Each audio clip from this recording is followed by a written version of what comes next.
Free States vs. Slave States History # Indigenous Heritage Month #History My teacher never taught me in school books. #Hid Stories #Hid Tales, Eyes. #Hidden History in Plain Sight, Right Magnifying Glass. Blanche Armwood, 1890–1939, educator, activist, and the first African American woman in the state of Florida to graduate from an accredited law school. Armwood is also known for being the first executive secretary of the Tampa Urban League and as a founder of 5 household industrial art schools for African American women in 5 different states. Armwood High School in Seffner, Florida is named in her honor. Blanche Armwood was born on January 23, 1890, in Tampa, Florida to Levin Armwood Jr. and Margaret Halderman. Born into a prominent middle-class family, she was the youngest of 5 children.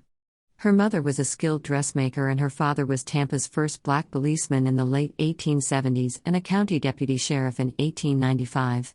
He was also the supervisor of county roads and the supervisor of Mount Zion School. Her father and her brother, Walter, owned the only black-owned drugstore in Tampa, the Gem. Walter Armwood was also a professor at Bethune-Cookman University and a state supervisor for the U.S. Bureau Negro Economics. Blanche Armwood's father and paternal grandfather, Levin Armwood Sr., were both born into slavery, in Georgia and North Carolina respectively. The family moved to Hillsborough County in 1866 when Levin Jr. was 11 years old. Her great-uncle, John Armwood, was an early landowner who homesteaded 159 acres of land in Hillsborough County and served as a negotiator between the Seminole Native Americans and white settlers along the Florida frontier. Her maternal grandfather, Adam Halderman, was a freeman who spent his entire life in the Tampa area. He owned citrus groves and was the Hillsborough County Commissioner from 1873 to 1877. Blanche Armwood's parents, having been unable to complete their formal educations, sent her to a private school, St. Peter Claver Catholic School. She graduated with honors in 1902. That same year, at the age of 12, Armwood passed the state uniform teacher's examination. As Tampa did not have a high school for black students, she attended Spelman Seminary, later Spelman College, in Atlanta, Georgia. She excelled in English and Latin courses. In 1906, at age 16, graduated summa cum laude from Spelman, earning a teacher's certificate. Armwood returned to Tampa, where she began teaching in the Hillsborough County Public Schools, where she would remain for the next 7 years. In 1913, Armwood suspended her teaching career when she married attorney Daniel Webster Perkins and relocated to Knoxville, Tennessee. The marriage was annulled the following year, and Armwood returned to Tampa. Armwood's service to the community began in 1914 when the Tampa Gas Company, in conjunction with the Hillsborough County Board of Education and the Colored Ministers Alliance, commissioned her to organize an industrial art school designed to train black women in the domestic sciences. From this alliance spawned the Tampa School of Household Arts, which was founded around 1915. The school trained black women and girls to use then modern household gas appliances as well as other skills which would enable the students to excel in domestic service. Following the school's first year of operation, over 200 women received certificates of completion. Later, Armwood would establish similar schools in Roanoke, Virginia, Rock Hill, South Carolina, Athens, Georgia, and New Orleans, Louisiana. Between 1917 and 1920, while living in New Orleans and married to dentist John C. Beatty, Armwood received state and federal acclaim for her work in training domestic workers. In 1918, she published Food Conservation in the Home, a cookbook which was popular with women of all races.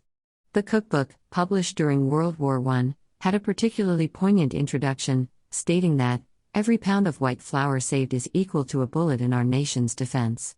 In 1922, Jesse Thomas of the National Urban League nominated Armwood as the first executive secretary of the Tampa Urban League. Under her leadership, the Tampa Urban League established a public playground, a daycare center, and a kindergarten for black children and played a significant role in the development of a subdivision offering blacks decent and affordable housing. Throughout her service with the League, she served as assistant principal at Tampa's Harlem Academy School. Armwood was appointed as the first supervisor of Negro schools by the Hillsborough County School Board. During her tenure, 1926 to 1934, she was instrumental in the school board's establishment of 5 new school buildings, improving the older schools, providing a vocational school for black students, increasing black teachers' salaries, organizing parent-teacher associations at each school, and extending the school year for Black students from 6 to 9 months. She is also credited with establishing Booker T. Washington School in 1925. Initially a junior high school, the first for Black students in Tampa, it was quickly expanded to include Black senior high school students, another first, and was the first accredited school for Black students in the county. In addition to her leadership positions in Tampa, Armwood held positions in several national organizations, including the chair of the Home Economics Department of the National Association of Colored Women, national campaign speaker for the Republican Party, and as state organizer for the Louisiana chapter of the NAACP. She was a frequent speaker on national and international lecture circuits, speaking about voting rights and racial inequality. Armwood participated in the suffrage and the anti-lynching crusades. She worked closely with anti-lynching advocate Mary McLeod Bethune, including helping to raise funds and other resources for Bethune-Cookman College and other Black schools. She was close friends with Clara Fry, a Black nurse who provided the first medical facilities for Blacks in Tampa.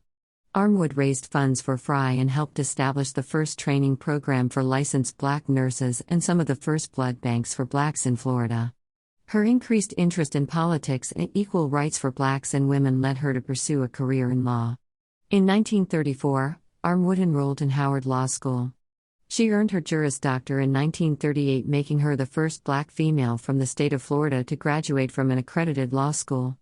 While on a speaking tour in Medford, Massachusetts, Armwood became ill and died unexpectedly on October 16, 1939. She is buried in her family's plot at Tampa's l'Unione Italiana Cemetery, land purchased from the Armwood family by the Italian Club. In 1984, Congressman Michael Bilirakis and the Florida House of Representatives paid tribute to Armwood's legacy. That same year, Blanche Armwood Comprehensive High School, known today as Armwood High School, was opened in Tampa in her honor.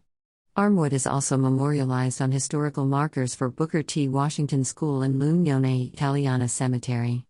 In 2014, she was memorialized with a bronze bust on Tampa Riverwalk's historical monument trail. Encore.